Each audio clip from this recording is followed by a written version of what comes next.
دولة دينية في منطقهم، هي بس قبلوها من اسرائيل، بس عارفين انه ده مش مبرر مش هيستمر.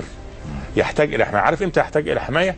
لما تقوم في مقابله امارة اسلامية ان شاء الله حتى شبر في شبر، علشان يقول انه الامارة اليهودية الامارة الاسلامية دي عايزة تضرب الدولة اليهودية دي.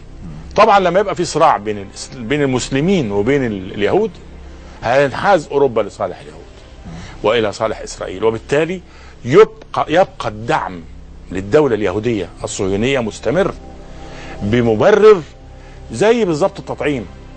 بيجيب ميكروب ضعيف هيسميه إمارة إسلامية ضعيفة، تبقى شكل يخوف، قناع يخوف، عشان يحافظ على أصل المرض، يستدعوا كل قوتهم لدعم دولة إسرائيل، وتظل إسرائيل هي الدولة الكبرى في المنطقة. أنت الذي حدث في 30 أجهض هذا المشروع المتكامل الحلم الكبير.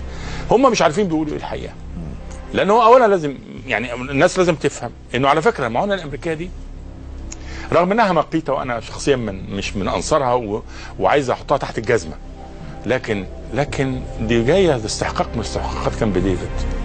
خلي بالك دي احد ضمانات كامب ديفيد وما يقدرش يسحبها ولا يقدر، وهو بيستغل ضعفنا احنا في التلاعب بيها، لانه انت اي تنازل اي سحب لاي عنصر من عناصر كامب ديفيد يبرر السحب من الطرف الاخر. بعض